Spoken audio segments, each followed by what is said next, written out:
بسم الله إن الحمد لله نحمده ونستعينه ونستغفره ونعوذ بالله من شرور أنفسنا من سيئات أعمالنا من يهدي الله فلا مضل له ومن يضلل فلا هادي له وأشهد أن لا إله إلا الله وحده لا شريك له وأشهد أن محمدا عبده ورسوله أما بعد فإن خير الحديث كتاب الله وخير الهدي هدي محمد صلى الله عليه وسلم وشر الأمور محدثاتها وكل محدثة بدعة وكل بدعة ضلالة وكل ضلالة في النار আসসালামু আলাইকুম ওয়া রাহমাতুল্লাহি ওয়া বারাকাতুহু। গতদিন আমরা তাওহীদের তিনটা ভাগ নিয়ে একটু কথা বলছিলাম এবং জাস্ট টাচ করে গেছিলাম। আমরা এটাতে খুব ডিটেইলসে যাব না, কারণ আরো ডিটেইলস যারা পড়াশোনা করতে চান তাদের উচিত হবে বই ধরে বা একটা ভালো বই ধরে এটা শেখা বা জানতে চেষ্টা করা। আমাদের এটা স্কোপ নাই যে এরকম আয়োজনে এর চেয়ে খুব বেশি কিছু আলোচনা করার স্কোপ নাই। তথাপি আমরা একটু কথা বলবো, আরো অ্যাডিশনাল কিছু কথা বলবো। সেটা হচ্ছে, এক নম্বর হচ্ছে যে তাওহীদের যাত্রা, কোনো মানুষ যখন নিজেকে তাওহীদের উপর প্রতিষ্ঠিত করতে চাবেন, একটা জিনিস রিয়েলাইজ করবো যে আল্লাহ, তাওহীদ মানে শিরকের উল্টা জিনিস। আপনার আধারের উল্টা বা আধারের বিপরীতে যেরকম আলো, শিরকের বিপরীতে সেরকম তাওহীদ। আল্লাহর ইচ্ছা, আল্লাহ চান যে তার সকল বান্দারা তাদের জীবনে এবং সমাজে এবং পৃথিবীতে তাওহীদ প্রতিষ্ঠিত করুক বা তাওহীদের উপর প্রতিষ্ঠিত থাকুক।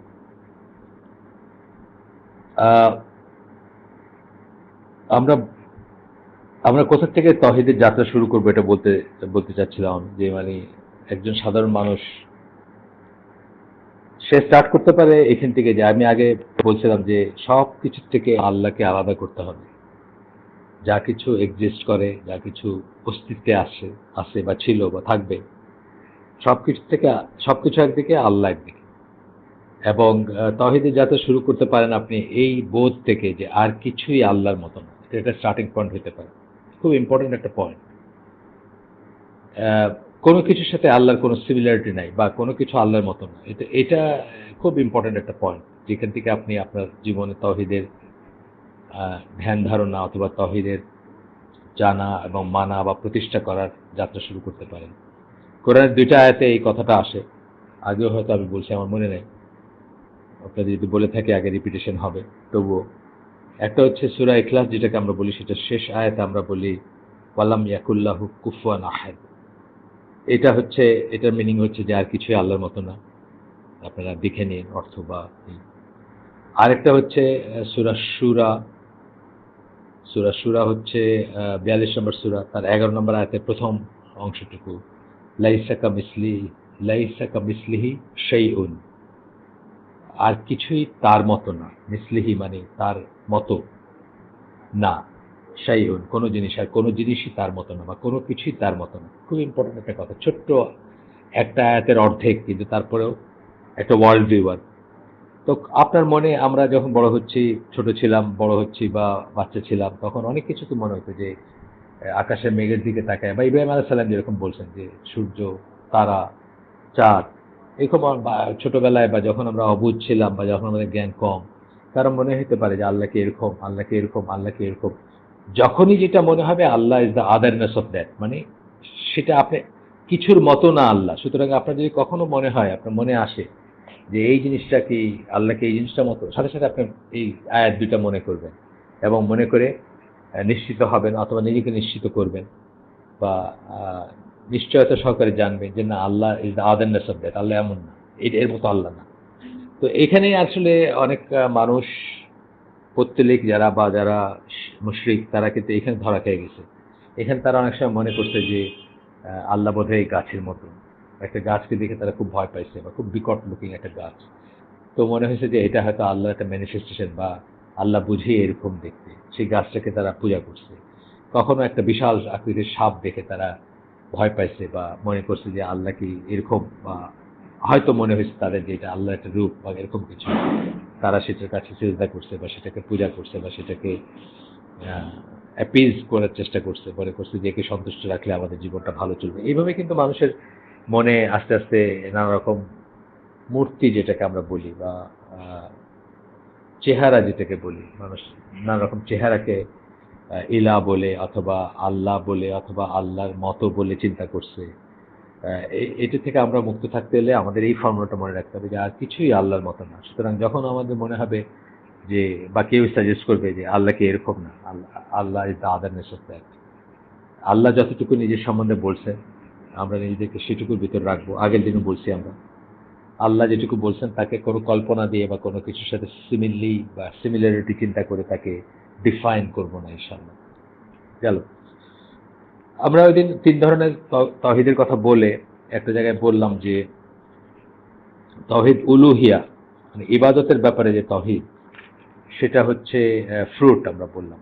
ওইটা হচ্ছে তাওহীদের পারফেকশন বা তাওহীদের স্টেপ বাই স্টেপ যদি যাই তাহলে ওইটা হচ্ছে শেষ পর্যায়ে। আসলে নবী পয়গম্বরকে আল্লাহ যুগে যুগে পাঠাইছেন কিন্তু এই তাওহীদের এই জায়গাটাকে ঠিক করার জন্য। কারণ আসমা ওয়াস সিফাত অথবা তাওহীদ রুবুবিয়া মানে কাজকর্ম যেটা আল্লাহর, সেই ব্যাপারে যে তাওহীদের কনসেপ্টটা বা চিন্তা, অদ্বিতীয়তা আল্লাহর, অভিন্নতা বা অ্যাবসলিউটনেস আল্লাহর যেটা, সেটা মোটামুটিভাবে ধরেন কাফির মুশরিকরা অনেকে স্বীকার করে। আল্লাহই কোরআনে বলছেন যে তাদেরকে জিজ্ঞেস করো। এখানে আমরা একটা দলিল পড়ি যে আল্লাহ যেখানে বলতেছেন যে এটা হচ্ছে সূরা মুমিনুন ৮৪ থেকে নিয়ে ৮৯ নম্বর আয়াত। আল্লাহ বলতেছেন জিজ্ঞেস করুন এই পৃথিবী এবং তাতে যারা রয়েছে তারা কার, যদি তোমরা জানো। তারা বলবে আল্লাহ। বলুন তবুও কি তোমরা শিক্ষা গ্রহণ করবে না? প্রশ্নবোধক চিহ্ন। জিজ্ঞেস করুন কে সাত আসমান এবং মহান আরশের অধিপতি, তারা বলবে আল্লাহ। অর্থাৎ এই যে ব্যাপারগুলো এগুলো কিন্তু স্বীকার করবে তারা, বা তারা কাফের মুশরিক যারা আছে পৃথিবীতে, একদম অ্যাথিস্টদের কথা আমি বলতেছি না, বা একদম আল্লাহ অস্তিত্বে যারা বিশ্বাস করেন তারা এই শ্রেণীতে আসে না। বাট মক্কার কাফের বা মুশরিক যারা ছিল মদিনার অথবা এখনকারও যারা, তারাও বিশ্বাস করে। আমি যখন ইংল্যান্ডে পড়াশোনা করতাম তখন আমি বলছি হয়তো আপনাদেরকে যে ওই ছেলেমেয়েরা সোয়ার করতো যে by him who is up বা by whom he is up there, মানে তার নামে কসম কাটতেছে। তার মানে মানে ভ্যাগলি মনে করে যে কেউ একজন উপরে আসে বা থাকার কথা। সো এটা ধরেন কাফের মুশরিকরা স্বীকার করবে যে আকাশ থেকে, অনেক কাফের মুশরিক স্বীকার করবে আকাশ থেকে কে পানি বর্ষণ করেন, কে পৃথিবীটাকে নিয়ন্ত্রণ করতেছেন, কে রিজিক দিচ্ছেন বা এই ধরনের জিনিসগুলা, কে চন্দ্র সূর্য এগুলো নিয়ন্ত্রণ করেন, তারা হয়তো স্বীকার করবে অনেকে। একই কথা আল্লাহর যে নামগুলো আছে বা সিফাতগুলো আছে সবকটা না হইলেও অনেকটুকুই বা অনেকগুলি অনেকে স্বীকার করবে। তারা মুশরিক হইলেও করবে, কাফের হইলেও করবে। বাট সমস্যাটা হয়ে যায় এসে এই এই যেটা বললাম যে লাস্ট ক্যাটাগরি, যেটা আমি সেদিন ক্যাটাগরি হিসেবে আমি যেটাকে লাস্ট বলছিলাম, যদিও বর্ণনা করতে গিয়ে অনেক সময় দেখা যাবে যে এটা ঠিক মানে এই সিরিয়ালি করবেন সবাই এমন কোনো কথা না, কিন্তু আমি ইচ্ছে করে করছিলাম যে স্টেপ বাই স্টেপ বোঝাইতে গিয়ে আমি বলছিলাম যে শেষ বা পারফেকশন হচ্ছে তাওহীদের, তাওহীদ উলুহিয়া বা ইবাদতের ব্যাপারে যে তাওহীদ, সেটার কথা বলতেছিলাম। সো যুগে যুগে নবী পয়গম্বরকে আল্লাহ এইটা ঠিক করতে পাঠাইছেন। এটা এই জন্য যে একটা সময় পরে দেখা গেছে যে মানুষজন প্রথমে হয়তো তাওহীদের উপর ছিল, কোনো একজন নবী বা কোনো একজন রাসূল এসে গেছেন, তারপর তার তাওহীদের উপর ছিল। তারপরে দেখা গেছে যে গ্র্যাজুয়ালি ওর ভিতরে ভেজাল ঢুকে গেছে আর কি। মানুষ তখন আল্লাহর কাছে পৌঁছানোর জন্য তাওয়াসসুল যেটাকে আমরা বলি, ওয়াসিলা যেটাকে আমরা বলি, তাওয়াসসুল মানে আল্লাহর নৈকট্য লাভ করার জন্য, ওয়াসিলা যার মাধ্যমে নৈকট্য লাভ করবে, এরকম এজেন্সি সমূহ ধরতে শুরু করছে এবং ইবাদতে শরিক করতে শুরু করছে। এই লাত মানাতুজ্জা বা এই ধরনের আরো যত মূর্তি অথবা আল্লাহ ছাড়া আর যা কিছুকে মানুষ যুগে যুগে পূজা অর্চনা করে আসছে, তারা অনেক সময় হয়তো এরকম মনে করে যে বা মনে করছে যে আসলে আমরা এর এর এর পূজা করি না, বা আসলে একে মানে একদম সুপ্রিম ইলা মনে করি না, বাট একটু ছোট ইলা, ডেমিগড, পেটিগড, এরকম কিছু ছোট ছোট এই গড উইথ এ ছোট জি যদি আমরা বলি, ছোট্ট ইলা বা ছোট্ট একটা এজেন্সি যার মাধ্যমে আমরা বড় মানে সুপ্রিম ইলা যে তার নৈকট্য লাভ করতে পারবো বা তার কাছাকাছি যেতে পারবো বা এ আমাদেরকে তার কাছে নিয়ে যাবে, এই ধরনের চিন্তা আসে বা উদ্ভট চিন্তা আসে মানুষের মনে এবং গ্র্যাজুয়ালি মানুষ এই ইবাদতের জায়গাটাতে শিরক করতে শুরু করে বা ইবাদতে শরিক করতে শুরু করে অন্য কিছুকে। এই জন্য আল্লাহ যুগে যুগে এই জায়গাটাকে ঠিক করতেই মেনলি রাসূলদের এবং নবীদের পাঠাইছেন। আর আরো একটা কথা বলি, এটা যদিও শুনতে কেমন লাগবে আমি জানি না। এটা হচ্ছে যে ধরেন কাজকর্মের ব্যাপারে ধরেন আল্লাহর একটা নাম হচ্ছে রব, প্রতিপালক। আর রব, হ্যাঁ? আল্লাহ আমাদের লর্ড, প্রতিপালক বা প্রতিপালন করেন। আমরা আল্লাহর একটা নাম হচ্ছে আর রব, বা একটা নাম হচ্ছে আর রাহিম। সো আরেক আপনি বলতে পারেন যে ল্যাঙ্গুয়েজের লিমিটেশনের জন্য, অথবা আল্লাহ প্রদত্ত কিছু গুণাগুণ যেগুলো আল্লাহ মানুষকে ডিমিনিটিভ ফর্মে দিছেন, ছোট আকারে দিছেন, যদিও অ্যাবসলিউট ভাবে সেই গুণগুলা তার, সেগুলোর জন্য কিন্তু কিছু কিছু কাজকর্ম আমরা মানে আর ভালো বর্ণনার কোনো উপায় না পাওয়াতে আমরা বলবো যে ধরেন ফর এক্সাম্পল আমার বাবা মা আমাকে প্রতিপালন করেন, আল্লাহ আমাকে প্রতিপালন, আল্লাহ মহাবিশ্বের সবকিছুকে প্রতিপালন করেন। এই একটা উদাহরণ দিলাম আমি। এখন বাবা মাকে কেন প্রতিপালন করেন? বাবা মার ভিতর প্রতিপালন করার ইনস্টিংক্টটা আল্লাহ সৃষ্টি করছেন, বাবা মাকে আল্লাহ সৃষ্টি করছেন, তাদের ভিতরে এইটা দিছেন যেন তারা আমাদেরকে প্রতিপালন করে। আমাদের বাবা মা আল্লাহর সৃষ্টি, প্রতিপালন করার কাজটা আল্লাহর সৃষ্টি, প্রতিপালন করার ইচ্ছাটা আল্লাহর সৃষ্টি, এবং একটা ডিমিউনিটি মানে খুব লিমিটেড স্কেলে বাবা মা আমাদের প্রতিপালন করেন। অ্যাবসলিউট সেন্সে আল্লাহ হচ্ছে সব, বাবা মারও প্রতিপালক, আমারও প্রতিপালক, মহাবিশ্বের প্রতিপালক, সবকিছুর প্রতিপালক। সো তারপরেও ল্যাঙ্গুয়েজের লিমিটেশনের জন্য আমরা হয়তো অনেক সময় একটা টার্ম আল দিয়ে আল্লাহর ব্যাপারে ব্যবহার করি, এবং আল ছাড়া হয়তো কোনো সৃষ্টির ব্যাপারে ব্যবহার করতে পারি কাজকর্মের নিরিখে। যেমন আমি উদাহরণ দিচ্ছি যে আর রাহিম যেটা, আর রহমান যেটা আল্লাহর নাম, দুইটার কাছাকাছি জিনিস। একটা হচ্ছে আপনারা হয়তো জানেন বাই দিস টাইম যে আর রহমান হচ্ছে কাফেরের প্রতি, মুশরিকের প্রতি, পাখির প্রতি, ছাগলের প্রতি, গরুর প্রতি, যে কোনো জীবজন্তু জানোয়ার যা কিছু আছে মহাবিশ্বে সবকিছুর প্রতি আল্লাহর যে দয়া, যে দয়াটা কোনো কন্ডিশনাল দয়া না, যে সৃষ্টির জন্য যে দয়া আল্লাহ, সেটাকে আমরা সেই সেই দয়াটা যিনি করেন তাকে আমরা কি বলি? আর রহমান বলি। এই জন্য রহমান গুণটা আর কারো কোনোদিন হইতে পারে না, বা রহমান নামটা আর কারো কোনোদিন হইতে পারে না। রহমান দিয়ে যে গুণটা বোঝে এটা কারো কোনোদিন হইতে পারে না, শুধু আল্লাহর নাম বা আল্লাহরই হইতে পারে। আচ্ছা, কিন্তু আর একটা নাম আছে আর রাহিম। এটা হচ্ছে একটা বিশেষ ধরনের সিলেক্টিভ রহম করা, সবার জন্য উন্মুক্ত যে রহম সেটা না। এটা কিন্তু আর রাহিম শুধু আল্লাহর নাম হবে সত্যি, কিন্তু একজন মানুষ আপনাকে এক গ্লাস পানি খাওয়াইলো, আপনি খুব পিপাসার্থ ছিলেন, আপনি যদি তাকে বলেন আন্তা রহিম, এখানে কিন্তু কোনো শিরক হয় না। কারণ এটা ডিমিনিটিভ ফর্মে ছোট একটা কাজে আপনি তাকে আল বাদ দিয়ে আর রাহিম বা দি দি রাহিম না বলে আপনি বলতেছেন আন্তার রহিম, শুধু রহিম, মানে আপনি আমাকে রহম করছেন। মানুষও রহম করে, ডিমিনিটিভ ফর্মে করে, অ্যাবসলিউট সেন্সে না। মানুষ সে আপনাকে দয়া পরবশে আপনাকে, আপনি তো অফ করতেছিলেন গরমের ভিতরে, আপনার জন্য এক গ্লাস ঠান্ডা পানি নিয়ে দাঁড়াইছে, আপনাকে পানি খাওয়ালো, আপনার পিপাসাটা গেল, আপনি তাকে বললেন আন্তার রহিম, এটা কিন্তু শিরক না। এটি জাস্ট আমি একটা উদাহরণ দেওয়ার জন্য বললাম যে আর কোনো ল্যাঙ্গুয়েজ নাই দেখে এভাবেই বলতে হবে, কিন্তু এটা মানে তুল্য না জিনিসটা আল্লাহর রহমতের সাথে বা আল্লাহর ইসের সাথে এটা কোনো তুলনীয় না, বা এটা কোনো তুলনা হয় না। কিন্তু তারপরেও আমরা হয়তো বলি। কিন্তু ইবাদতের ব্যাপারগুলো যখন আসবে তখন এক মাইক্রোন কোনো দিক দিয়ে কোনো কিছু বলার কোনো স্কোপ নেই, বলার, করার, ভাবার কোনো স্কোপ নেই। এটা একেবারে একেবারে সহ্য করেন না আল্লাহ। যে জন্য ইভেন নবীর আমরা খুব কেয়ারফুল থাকবো যে আমাদের নবী, ওনার খুব বড় স্ট্যাটাস আমাদের লাইফে। স্ট্যাটাসটা এখানে যে আমরা তার মতো করে আল্লাহর ইবাদত করব, তার মতো করে জীবনযাপন করব, তার মতো করে, তিনি আমাদের জন্য উত্তম এক্সাম্পল। কার নির্ধারিত এক্সাম্পল? আল্লাহর নির্ধারিত এক্সাম্পল। আল্লাহ আমাদেরকে বলছেন দেখে আমি তার অনুসরণ করি, আল্লাহ যদি না বলতেন আমরা করতাম না। সেই জিনিসটা আমরা সবসময় মনে রাখবো, এবং এটা মনে রাখবো যে ইবাদতের ব্যাপার যেটা আছে ওইখানে এক মাইক্রোন কোনো দিক দিয়ে যেন আমাদের মনে কখনো কোনো রকম ইবাদতের সেন্স, যেটাকে আমরা বলি ইবাদত, যেটা যা কিছুকে বলি সেটা যেন নবীর দিকে বা দুনিয়ার কিছুর দিকে যেন এটা নিসবত বলে আর কি আরবিতে, বা ডিরেক্টেড না হয় বা সম্পৃক্ত না হয়। ফর এক্সাম্পল দোয়া আমরা আগে বলছি, প্রথম আমরা ইমান মিনিস্ট্রিকারের বিষয় পড়ছি আপনাদের সাথে, তখন আমরা বলছি কি দোয়া হচ্ছে ইবাদতের নির্যাস। অর্থাৎ লেবু চিপলে যেরকম লেবুর রসটা হচ্ছে লেবুর নির্যাস, মেইন বস্তু, ইবাদতের মেইন বস্তু হচ্ছে দোয়া। মানুষ তার কাছেই দোয়া করে, প্রার্থনা করে, চায়, যার সে ইবাদত করে। এই জন্য ইয়াকা নাবুদু বা ইয়াকা নাস্তাইন একসাথে আসছে কথা দুটো। তার কাছেই চায় যে তাকে দিতে পারে, এবং ইবাদতের একটা মূল হচ্ছে যে চাওয়া, আমরা চাইবো আল্লাহর কাছে, আমরা মাফ চাইবো, আমরা জান্নাত চাইবো, আমরা এনিথিং যা কিছু মনে আসে চাইবো। এটা হচ্ছে নির্যাস।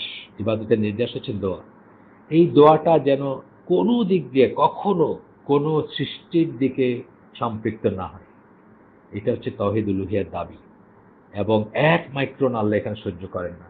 যেখানে আমাদের দেশে মানুষ দেখবেন জেনে হোক না জেনে হোক অজ্ঞতাবশতই ধরে নিব আমরা যে নবী রাসূলের কাছে তো চাই, মানে বহু মানুষ আছে নবী রাসূলের কাছে চায়, মদিনায় গিয়ে চায়, এইখান থেকে চায়, নবীর কাছে রসুলের কাছে তো চাই, বরং একেবারে হাড়গোড় হয়ে যাওয়া মৃত ব্যক্তি তার কাছেও মানুষ চায়, দোয়া করে, এবং সেটা তাওহীদ উলুহিয়া যেটা বললাম আমরা সেটাকে ভায়োলেট করে।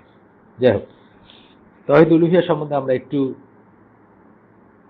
করি, একটু পড়ি সামান্য একটু।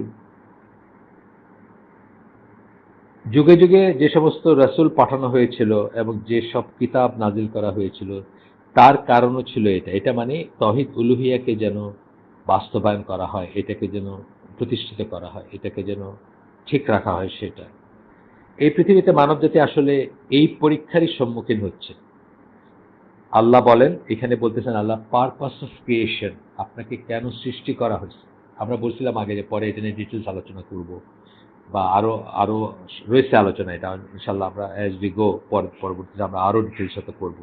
কিন্তু আজকে শুধু এটা বলি, এই যখন আপনি বিশ্বাস, তখনই বলছিলাম আমরা ওই যখন আল্লাহ কি সত্যি আছেন এই পর্বগুলো যখন আমরা করতেছিলাম, যে আশহাদু আল্লা ইলাহা ইল্লাল্লাহ ওয়া আশহাদু আন্না মুহাম্মাদান আবদুহু ওয়া রাসূলুহু, যখন আমরা বললাম যে এটা কেউ মিস করতে পারে না যে একজন সৃষ্টিকর্তা আছেন, সৃষ্টিকর্তা অবশ্যই থাকতে হবে বা আছেন, এবং তখন যখন আমরা বললাম যদি তাই হয়ে থাকে, ডিজাইন যদি হয়ে থাকে, পারপাস যদি থেকে থাকে, এটা যদি পরিকল্পনা হয়ে থাকে আল্লাহর প্রত্যেকটা জিনিসের ভিতরে যেটা ম্যানিফেস্টেশন আছে, তাহলে আমাদেরও চিন্তা করা উচিত যে আমাদের জীবনের পারপাস কি। এবং এটা এক্সপ্লিসিটলি আল্লাহ কোরআনের একটা আয়াতে বলছেন, আমরা আগেও হয়তো বলছি, আবার বলতেছি। সূরা যারিয়াত 51 নম্বর সূরা 56 নম্বর আয়াতে আল্লাহ বলতেছেন, ওয়ামা খালাকতুল জিন্না ওয়াল ইনসা ইল্লা লিয়াবুদুন, আমি জিন এবং ইনসানকে মানে মানুষকে কেবলমাত্র আমার ইবাদত ছাড়া কোনো কারণে সৃষ্টি করিনি। এই যে বললেন আল্লাহ, তাহলে আপনার লাইফের দি পারপাস, একটা উদ্দেশ্য হচ্ছে আল্লাহর ইবাদত করা, একমাত্র উদ্দেশ্য, একটা বলতেছি না, একমাত্র উদ্দেশ্য হচ্ছে আল্লাহর ইবাদত করা। এবং আমি আপনাদেরকে বোধহয় বললামও আগে যে এইটা ছাড়া আপনি পিএইচডি করছেন, আপনি ডাক্তার হয়েছেন, আপনি প্রেসিডেন্ট হয়েছেন, আপনি মানে নিউক্লিয়ার সায়েন্টিস্ট হয়েছেন, এভরিথিং হয়েছেন, আপনি শুধু এইটা বাদ গেছে আপনার জীবনের 16 আনাই বৃথা।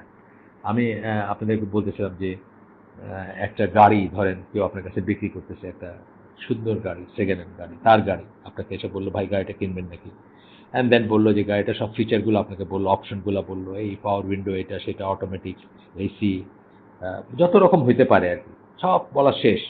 লাস্ট লাইনে গিয়ে বললো কিন্তু একটা কথা আছে জানানোর আপনাকে, যে গাড়িটা চলে না, আপনি গাড়িটা কিনবেন না। বিকজ আর যত গুণাগুণ ছিল গাড়িটার, সমস্ত গুণাগুণ হচ্ছে ওই একটা গুণের কন্টিনজেন্ট, বা ওই একটা গুণের উপর নির্ভরশীল, যে এটা একটা গাড়ি এবং এটা চলবে আপনাকে এ থেকে বিতে নিয়ে যাবে। কিন্তু এ থেকে বিতে যে গাড়ি নিয়ে না যেতে পারে, বা যেটা মিউজিয়ামের ভিতর বসে আছে এমনি, এটা তো গাড়ির পারপাস ফুলফিল করে না, আর করতে হয়তো এককালে, এখন আর করে না। অথবা যদি কোনো গাড়ি এমন বানায় কেউ কখনো যেটা চলবে না, তাহলে সেটা পারপাস ফেল করলো, সেটা কোনো পারপাস না, মানে যে পারপাসে সেটা বানানো সেই পারপাসটা সে ফুলফিল করে না। একই ব্যাপার মানুষের বেলায়, যে মানুষকে যদি শুধুমাত্র আল্লাহর ইবাদতের জন্য সৃষ্টি করা হয়, আল্লাহ যেটা বলতেছেন জীবনের উদ্দেশ্য, আমাদের সৃষ্টি করার উদ্দেশ্য, কারণ সেটা যদি আমরা ফুলফিল না করে মারা যাই, তাহলে আমাদের অবস্থা হবে ওই যে 16 আনাই বৃথা আর কি। মানে আমাদের জীবনে কোনো পারপাসই ছিল না, একদম ভেইন একটা এফোর্ট ছিল, বা একদম আমাদের জীবনটা যে আমরা জীবন যাপন করে গেলাম, এটা একেবারে ব্যর্থ একটা হলো, কারণ আমরা মেইন পারপাসটাই ফুলফিল করিনি। আর বাকি আনুষঙ্গিক যেগুলো পিএইচডি করছি, সায়েন্টিস্ট হয়েছি, ক্রিকেটার হয়েছি, ফুটবলার হয়েছি, এগুলো সব গোল্লায় গেল। এইভাবে আরো একটা আয়াত আসতেছে, যেটা এই তাওহীদ উলুহিয়ার ইম্পর্টেন্স বোঝাইতে গিয়ে এই বলতেছেন, এটা সূরা আল ইসরার আয়াত 23 নম্বর আয়াত। এটা সবাই জানেন খুব, ওয়াকাদা রাব্বুকা আল্লাহ তা'বুদু ইল্লা ইয়াহু, এটা মানে এবং তোমার প্রতিপালক এর ফয়সালা বা নির্ধারণ করেছেন যে তোমরা তার ছাড়া আর কারো ইবাদত করবে না। এই যে এখানে তাওহীদ উলুহিয়ার স্ট্রেসগুলো আসছে, এরপরে আসতেছে যে একটা একটা আয়াত আসতেছে, মানে কথাগুলো কোথায় কোথায় আসছে আমরা বললাম, অনেক জায়গায় আসছে। সূরা আরাফের ৫৯, ৬৫, ৮৩, ৮৫, সূরা হুদের ৫০, ৬১, ৮৪, সূরা মুমিনুনের ২৩ এবং ৩২ নম্বর আয়াত। মানে এত জায়গায় কথাগুলো আসছে। সেটা হচ্ছে কি, হে আমার জাতি, মানে নবী পয়গম্বর কি বলছেন তাদের জাতির প্রতি, তাদের উম্মতের প্রতি, তাদের গোত্রের প্রতি, তাদের আহলের প্রতি তারা কি বলছেন। এখানে অবশ্যই ইয়া কাওমি বলছেন, মানে নেশন। তো কি বলছেন, হে আমার জাতি, আল্লাহ আল্লাহর ইবাদত করো, কেননা তিনি ছাড়া তোমাদের আর কোনো ইলা নেই। এই কথাটা তারা স্ট্রেস করে গেছেন। সব নবী পয়গম্বরের মেসেজের মূল মন্ত্র ছিল এটা, মূল বস্তু ছিল এটা, হুইচ ইজ আমরা অন্যভাবে বলি লা ইলাহা ইল্লাল্লাহ। আল্লাহ ছাড়া কোনো ইবাদতের যোগ্য কোনো সত্যিকার ইলা নাই। তো যাই হোক, আমরা আজকে আগে যে বললাম যে আমরা একটু তহিদ নিয়ে আমরা শত শত পৃষ্ঠা, হাজার হাজার পৃষ্ঠা পড়তে পারি, বলতে পারি, গল্প করতে পারি বা কথা বলতে পারি। আমাদের সেটা স্কোপ নাই। আমরা ইনশাল্লাহ যদি কেউ চাই তহিদ দিয়ে পড়াশোনা করতে, আমরা তাদেরকে বই সাজেস্ট করবো বা বলবো কি পড়বেন। আজকে শুধু অল্প একটা একটা উদ্ধৃতি পড়বো, শেষ। এটাই তহিদ নিয়ে আমার আজকের ডিসকাশনের শেষই হবে। তারপর আমরা অন্য কোথাও চলে যাবো ইনশাল্লাহ, মানে অন্য অন্য প্রসঙ্গে যাব। এটা হচ্ছে আব্দুর রহমান সাদি। ইনি একজন বড় স্কলার ছিলেন। ওনার তাফসির সাদি খুব ফেমাস একটা তাফসির। যদিও ইংলিশে আমার জানা মতে উশরুল আখির যেটা আমরা বলি, মানে শেষ তিন, শেষ 1/10 আর কি, অর্থাৎ শেষ তিনটা, এই যেটা আপনার পারা জুজ যেটাকে আমরা বলি, সেই তিনটা পাওয়া যায় ইংলিশে, আর বাকি আরবিকে পাওয়া যায়। বা খুব ফেমাস তাফসির বা খুব ভালো একটা তাফসির। আপনাদের সুযোগ হলে ইনশাল্লাহ পড়বেন বা দেখবেন। তো ওনার একটা উদ্ধৃতি আমরা এখন পড়ব, তাওহীদ উলুহিয়ার সম্বন্ধে বলতে গিয়ে উনি কি বলেন। তারপরে আমরা এই পর্বটা শেষ করে অন্য জায়গায় যাব। সেটা হচ্ছে, উনি বলতেছেন, এটা হচ্ছে জ্ঞান ও নিশ্চয়তা, এটা হচ্ছে জ্ঞান ও নিশ্চয়তার সাথে এটা জানা ও উপলব্ধি করা যে আল্লাহই হচ্ছেন একমাত্র ইলাহ। ইলাহ মানে আমরা আগেই বলছি যার ইবাদত করা হয়, এবং একমাত্র সত্তা যিনি সত্যিকারভাবে ইবাদতের দাবিদার বা যোগ্য। এটাই হচ্ছে লা ইলাহা ইল্লাল্লাহ যে স্টেটমেন্ট, সেটার সার কথাটা এটাই। একই সাথে এটা হচ্ছে, আহ, মানে এই কথাটা আমার, মানে মাঝখানে আবার আমি ওনার কথাটা পড়ি বা ওনার কথাটা পড়ে যাই, মাঝখানে আমার কথা হলে আমি বলবো সেটা। এটা হচ্ছে জ্ঞান ও নিশ্চয়তার সাথে এটা জানা ও উপলব্ধি করা যে আল্লাহই হচ্ছেন একমাত্র ইলাহ এবং একমাত্র সত্তা যিনি সত্যিকারভাবে ইবাদতের দাবিদার বা যোগ্য। একই সাথে এটা হচ্ছে এই বিষয়ে নিশ্চয়তা বিধান করা যে আল্লাহর কোনো সৃষ্টির মাঝে আল্লাহত্বের গুণগুলো বা আল্লাহত্বের অর্থ বিরাজমান নয়, তাই আল্লাহ ছাড়া আর কি উপাসনার যোগ্য নয়। একজন ব্যক্তি যদি এটা উপলব্ধি করে এবং শুদ্ধভাবে উপলব্ধি করে, তাহলে সে তার দাসত্বের ও ইবাদতের সকল বাহ্যিক ও আভ্যন্তরীণ ক্রিয়াকলাপ একমাত্র আল্লাহর জন্যই সংরক্ষিত রাখবে। সে ইসলামের বাইরের কাজগুলো সম্পাদন করবে, যেমন সালাত, জিহাদ, সৎ কাজে আদেশ ও মন্দ কাজ নির্মূল করা, পিতামাতার প্রতি কর্তব্য পরায়ণ হওয়া, রক্ত সম্পর্ক রক্ষা করা, আল্লাহর হক এবং তার সৃষ্টির হক আদায় করা, তার প্রতিপালককে সন্তুষ্ট করা এবং তার কাছ থেকে পুরস্কার প্রাপ্তি ছাড়া তার জীবনের আর কোনো উদ্দেশ্য থাকবে না। তার দৈনন্দিন জীবনের কার্যকলাপে সে আল্লাহ রসুলকে অনুসরণ করবে। কোরআন এবং সুন্নাহর দ্বারা যা কিছু প্রমাণিত তাই হবে তার বিশ্বাস। তার কর্মকাণ্ড হবে আল্লাহ ও তার রাসূল সাল্লাল্লাহু আলাইহি সাল্লামের প্রণয়ন করা আইন ও অনুশাসন অনুযায়ী। তার চরিত্র ও আচরণ হবে আল্লাহর নবী সাল্লাল্লাহু আলাইহি সাল্লামের অনুকরণে, তার দিক নির্দেশনা, তার আচরণ ও তার সকল কর্মপদ্ধতি মোতাবেক। এই ছিল একটা কোটেশন, আব্দুর রহমান সাদিক কোটেশন বা তার তার উদ্ধৃতি, তার কাছ থেকে উদ্ধৃতি। এটা তাওহীদ উলুহিয়া সম্বন্ধে বলতে গিয়ে উনি বলছেন। আমরা তাওহীদের ব্যাপারে মানে আমাদের যে স্পেসিফিক আলোচনা সেটা এখানে শেষ করে আমরা পরবর্তী অংশে যাব। আমাদের লার্নিং দিন ফ্রম স্ক্র্যাচেস, যেটা আমরা প্রথমেই বলছি যে আমরা একদম শুরু থেকে একটু একটু করে দিন শিখবো, সেটার এখনকার আয়োজনে যাব। সেটা হচ্ছে যে আহলুস সুন্নাহ ওয়াল জামার মতে ইমানের ডেফিনেশন কি, মানে ইমান সম্বন্ধে আমাদের আকীদা কি হবে, অথবা ইমান সম্বন্ধে আমাদের বিশ্বাস কি হবে, ইমান সম্বন্ধে আমাদের ইমান কি হবে, এটা বলতে পারতাম আমরা। মানে যাই হোক, তো এখন আসে আমরা একটু একটু করে অনেক কিছু পড়বো আমরা, সবকিছু আমরা মনে রাখতে পারবো না, কিন্তু কিছু চৌম্বক অংশ বা কিছু ইম্পর্টেন্ট জিনিস আমরা মনে রাখার চেষ্টা করব। এখানে বলতেছেন যে ইমান means belief in the heart, word on the lips and actions of the physical faculties. তিনটা জিনিস বললাম। ঈমান কি? ঈমানের অর্থ কি? বিলিফ ইন দ্য হার্ট, অন্তরে বিশ্বাস, ওয়ার্ডস অন দ্য লিপস, মুখে ঘোষণা, প্রত্যয়ন, ঘোষণা, প্রোক্লেমেশন, প্রোক্লেম করা যায় বলে, এবং action of the physical faculties, এবং ফিজিক্যাল ফ্যাকাল্টিজ যেগুলা শরীরের যে অ্যাকশনগুলো আছে, সালাত পড়লেন, সিজদায় গেলেন, দাঁড়াইলেন, রুকু করলেন, আরও যা কিছু আছে, মানে জাস্ট আমি একটা উদাহরণ নিয়ে আসলাম। Just it increases by means of worship and obedience. এটা বলতেছেন যে ইবাদতের মাধ্যমে এবং আনুগত্যের মাধ্যমে এটা বাড়ে। এগুলো কিন্তু সব ঈমান সংক্রান্ত আকীদা পড়তেছি আমরা। ঈমান সম্পর্কে আমাদের কি বিশ্বাস হবে, খুব ইম্পর্টেন্ট জিনিস। কিন্তু এগুলা কেন ইম্পর্টেন্ট? এগুলোর উপর ভিত্তি করেই কিন্তু অনেক ফিরকা, দল, উপদল হয়ে গেছে। আমরা যেটা প্রথম দিকে গত লেকচার বা তার আগের লেকচারে আমরা একটু আলোচনা করছিলাম, মুরজিয়া, তারপরে খারেজি, তারপরে জাহমিয়া, তারপরে আশারি, তারপরে মাতুরিদি। এই যে দল উপদলে বিভক্ত হয়ে গেছে, তার পিছনে দেখবে যে এই কথাগুলো আসবে। এই যে একটা কথা, খুব ইম্পর্টেন্ট কথা বলছি আমরা, it increases by means of worship and obedience. তার মানে ঈমান বাড়ে কি নিয়ে বাড়ে?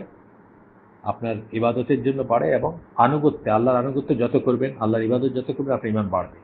And decreases by means of disobedience and sin. এবং যখন আল্লাহর অনানুগত্যে যাবেন, আল্লাহর দ্রোহিতা কথাটা বলতে চাই না, অত্যন্ত বড় বেয়াদবি। আল্লাহর এগেন্সে কেউ বিদ্রোহ করতে পারে না, মানে বাই ডেফিনেশন পারে না। যাই হোক, তারপরেও মানুষ করে, মানুষ তার মানে ক্ষুদ্রতা বোঝে না, এই জন্য করে, মূর্খ মানুষ করে। Decreases by the means of disobedience, মানে অনানুগত্য বা অমান্য করার মাধ্যমে সেটা কমে, ঈমানটা কমে। অ্যান্ড সিন, এবং পাপ বা গুনাহের মাধ্যমে সেটা কমে। এই যে একটা লাইন পড়লাম, লাস্ট লাইনটা, এটা নিয়ে কিন্তু মুসলিম উম্মাহ বিশাল দুই ভাগে বিভক্ত। মুসলিম উম্মাহর অনেক মানুষ, বহু মানুষ, পসিবলি মেজরিটি মানুষ মনে করে যে ঈমান বাড়ে না, কমে না, ঈমানটা কনস্ট্যান্ট। একবার লা ইলাহা ইল্লাল্লাহ বলছি, বাস আই এম, মানে ওকে, আর কিছু করার দরকার, করি বা না করি আমি জান্নাতে যাবো এবং আমি মুসলমানই আছি, এটা মনে করে মানুষ। যাই হোক, আমরা শুরুর একটা ডেফিনেশন পড়লাম। এইভাবে আমরা পর্যায়ক্রমে আরো পড়বো, ছোট ছোট ছোট ছোট ডেফিনেশন পড়বো। এরপরে বলতেছেন ঈমান includes both words and deeds. বলতেছেন ঈমান কি করবে, এটা আরেকভাবে বললো, ওয়ার্ডস এবং ডিডস দুইটাই করে। ওয়ার্ডস মানে কথা, আর ডিডস মানে কাজ। কথা কাজ দুইটাকেই ইনক্লুড করে, দুইটাই এর ভিতরে আছে। আচ্ছা, তারপরে বলতেছেন, এখানে একটু করে ফুটনোটে বলতেছেন, the word iman in Arabic means believing, showing submission and affirming. তিনটা কথা বললেন। বিশ্বাস করবেন, বিশ্বাস করে সেটার কাছে নিজেকে সমর্পণ করবেন, এবং প্রত্যয়ন করবেন যে এটা ঠিক, এটাকে সাক্ষ্য দিবেন, এটা ঠিক, অ্যাফার্ম করবেন, এটা ঠিক। আমি বিশ্বাস করি যে আল্লাহ আরশের উপর আছেন, আসমানের উপর আছেন। আমি সেই অনুযায়ী সাবমিট করি, নিজেকে সমর্পণ করি আল্লাহর কাছে বা এই বিশ্বাসের কাছে, এবং এটা প্রত্যয়ন করি। যখন আমাকে কেউ জিজ্ঞেস করে আল্লাহ কোথায় আছেন, আমি বলি যে আল্লাহ উপরে আছেন। এই যে জাস্ট একটা উদাহরণ আমি বললাম, হ্যাঁ, মানে কমন লাইফের উদাহরণ বললাম। এরপরে বলতেছেন নানা কথা বলতেছেন, আমরা নানা অ্যাঙ্গেলে বলতেছি, নানা ভাবে বলতেছি। যেমন ধরেন আপনাদের যে বইটা মুমিনাত, আল মুমিনাত গ্রুপে অনেকে শুনতেছেন, যে বই থেকে পড়তেছেন হুমায়রা বানু, সেখানে কি বলতেছেন যে ফেথ হ্যাজ 77 ব্রাঞ্চেস, সোয়াবুল ঈমান যে বইটা, ইমাম বাহেকে, ওইখানে দেখেন মানে কতভাবে ঈমানকে বলা হচ্ছে যে এটা ঈমানের অংশ, ওইটা ঈমানের অংশ, এটা ঈমান বা এরকম ঈমান। এইভাবেই এখানে আমরা বিভিন্ন ভাবে বা বিভিন্ন ল্যাঙ্গুয়েজে আমরা এটা শুনবো। এখন একটা জিনিস আমরা পড়বো, সেটা হচ্ছে যে the words of the heart and the tongue. এখন কি বলতেছেন? ওয়ার্ডস কি? ওয়ার্ডস একটু আগে বললেন ঈমান includes both words and deeds, মানে ঈমানের ভিতর দুইটাই আছে, কথা এবং কাজ। এরপরেই বলতেছেন কিসের কথা? অন্তরের কথা এবং জিহ্বার কথা। তারপরে বলতেছেন অন্তরের কাজ এবং জিহ্বার কাজ, এবং ফিজিক্যাল ফ্যাকাল্টির কাজ, এই মিলায় বলতেছেন ঈমান। একটু অন্যরকম হয়ে গেল না এখানে? অন্তরের কথা এবং জিহ্বার কথা। তার মানে এই যে প্রথম যে বলছিলেন যে ওয়ার্ডস অ্যান্ড ডিডস, এই অংশের প্রথমে বলছিলেন যে ঈমানের অর্থ হচ্ছে ঈমান ইনক্লুড করে মানে ঈমানের ভিতরে আছে আপনার যেটা মজুদ আছে, যেটা বা ইমানের ভিতরে থাকে, যেটা বা ইমানের অংশ হিসেবে থাকে, যেটা কি থাকে, ওয়ার্ডস থাকে এবং ডিডস থাকে, মানে কথা থাকে এবং কাজ থাকে। তারপরেই বলতেন কথাগুলো আবার কিসের কথা, দুই ভাগে ভাগ করলেন, অন্তরের কথা এবং জিহ্বার কথা। তার মানে অন্তরে আপনি লা ইলাহা ইল্লাল্লাহ বা আল্লাহ ছাড়া কোনো ইলাহ নেই এটা যেমন বিশ্বাস করতে হবে, এই কথাটা মনে মনে বলতে হবে বা আনতে হবে, মুখেও সেটা বলতে হবে। And the deeds of the heart, এবং অন্তরের কিছু কাজ আছে, অন্তরের কাজ, আল্লাহকে ভালোবাসা, আল্লাহর প্রতি কৃতজ্ঞতা, এগুলো হচ্ছে অন্তরের কাজ। জিহ্বার কিছু কাজ আছে, আলহামদুলিল্লাহ বলা। আপনি জানেন যে সুবহানাল্লাহ, আলহামদুলিল্লাহ, আল্লাহু আকবার আমরা অনেক অনেক বলি বা বলতেই করি। আমাদের যে কোনো একটা ভালো জিনিস হলে আমরা আলহামদুলিল্লাহ বলি, এটা কিন্তু জিহ্বার কাজ। যে এই যে সকল প্রশংসা যে আল্লাহর বললেন, বা এই ধরনের আরো আছে, মানে লা ইলাহা ইল্লাল্লাহ বলা, আশহাদু আল্লা ইলাহা ইল্লাল্লাহ, সবই জিহ্বার কাজ। আবার এই কথাগুলো আপনি অন্তরেরও কাজ এগুলো। অন্তরে আল্লাহকে ভালোবাসা, আল্লাহর প্রতি কৃতজ্ঞতা থাকা, কৃতজ্ঞ কৃতজ্ঞ থাকা, অথবা মানুষকে, মানুষের জন্য ভালো চাওয়া, মানুষের দোয়া করা, এগুলো অন্তরের কাজ, অন্তরের ভালো কাজ। জিহ্বার ভালো কাজ আছে, যাই হোক, জিহ্বার কাজ আছে। মানে ইমানের জিহ্বার কাজের ভিতরে যেগুলো বললাম, লা ইলাহা ইল্লাল্লাহ বলা বা ইত্যাদি। ফিজিক্যাল ফ্যাকাল্টিজ মানে কি, আপনি নামাজ পড়বেন, আপনি আল্লাহর পথে চলবেন, যে আপনি হালাকায় যাচ্ছেন, এটা আল্লাহর পথে যাচ্ছেন, আপনি মসজিদের পথে হাঁটতেছেন, আল্লাহর পথে হাঁটতেছেন।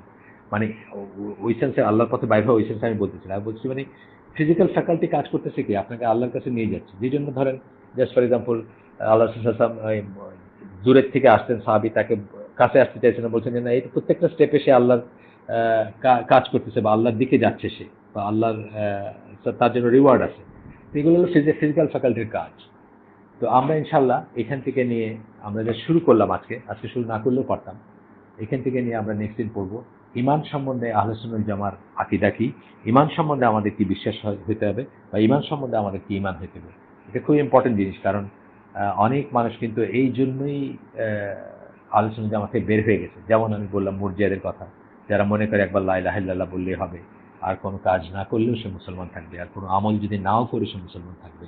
নজবিল্লাহ। আমরা দেখব যে পৃথিবীতে অনেক বিভাজন কিন্তু এই ইমানের ডেফিনিশন থেকে হয়ে গেছে। সুবহানাকা আল্লাহুম্মা বিহামদিকা আশহাদু আল্লা ইলাহা ইল্লা আনতা আস্তাগফিরুকা ওয়া আতুবু ইলাইক। আমরা যে শুনলাম তার ভিতরে যদি আমাদের জন্য উপকারী কিছু থেকে থাকে, সমস্ত প্রশংসা আল্লাহর, আলহামদুলিল্লাহ। আর যদি অপকারী বা অনিষ্টকর কিছু থাকে, সমস্ত ব্যর্থতা আমার এবং সেটা শয়তানের তরফ থেকে। আমরা যে শুনলাম তার ভিতরে জীবনে যেগুলো ভালো ব্যাপার বা যেগুলো আমরা শিখলাম নতুন, অথবা নতুন না হলেও যেগুলো আমাদেরকে আবার মনে করিয়ে দেওয়া হলো, সেইগুলো আমরা চেষ্টা করব জীবনে বাস্তবায়ন করতে।